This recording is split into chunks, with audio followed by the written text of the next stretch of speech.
Cinema ముగిసిందా sir? అంటే అల్లు అరవింద్ గారు నేను లేనా నలుగురిలో మళ్ళీ ప్రకటించాడు. అల్లు అరవింద్ గారు ఇచ్చినటువంటిది చాలా సహేతుకంగానే ఉంది, వారు కూడా చెప్పారు. దాంతోపాటు ప్రస్తుతానికి అదేమీ బంద్ లేదన్నారు కనుక అది ఇంకా సమస్య పోయినట్టే ఆ సమస్య. కాకపోతే రాబోయే రోజుల్లో ఏ రకంగా మనం ముందు తీసుకెళ్లాలనేటువంటి దాని మీద కొంత కార్యాచరణ అవసరం.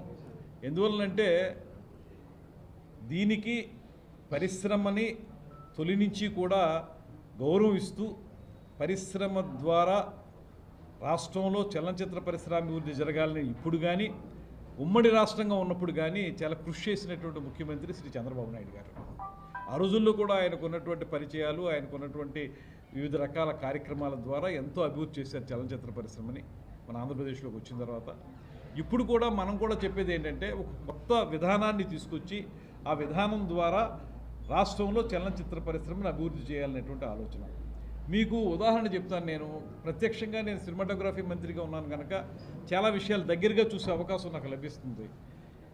ప్రతి సినిమా రిలీజ్ అయినప్పుడు వారు ప్రత్యేకంగా వచ్చి నిర్మాతలు మా సినిమాకి టికెట్ రేట్లు పెంచడానికి, ఎందుకంటే మాకు ఎంత ఖర్చు అయింది, దీనికి ఈ స్థాయిలో పెంచండి అని చెప్పి ప్రతి సినిమాకి అడుగుతూ ఉంటారు.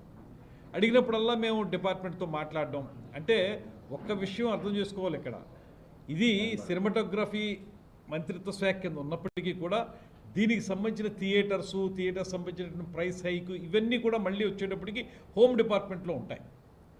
హోమ్ శాఖ యొక్క ముఖ్య కార్యదర్శి ఎవరైనా ఉంటారో ఆయన పరిధిలో ఉంటాయి.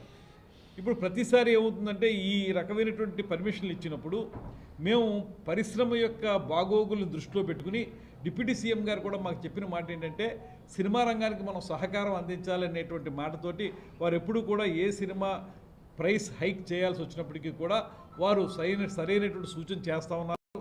దాన్ని బట్టి మేము పెంచడానికి ఒక ఫైల్ మూవ్ చేస్తూ ఉన్నాం. అయితే హోమ్ డిపార్ట్మెంట్ వారికి వచ్చిన ఇబ్బంది ఏంటంటే ఫైల్ అల్టిమేట్గా యాక్సెప్ట్ చేయాల్సిన వారు అలా చేసినప్పుడల్లా ఎవరో ఒకళ్ళు పబ్లిక్ ఇంట్రెస్ట్ లిటిగేషన్ పెడుతున్నారు. పబ్లిక్ ఇంట్రెస్ట్ లిటిగేషన్ పెట్టినప్పుడు ఏమవుతుందంటే ఈ రేటు ఇంత ఎందుకు పెంచారనేటువంటి కోర్టులో వేస్తున్నారు. కోర్టులో వేసినప్పుడు ప్రతి సినిమాకి కూడా ఆ ప్రిన్సిపల్ సెక్రటరీ గారో లేకపోతే ఆ డిపార్ట్మెంట్ చెందిన వారు కోర్టుకు వెళ్ళి సమాధానం చెప్పుకోవాల్సిన పరిస్థితి వస్తుంది.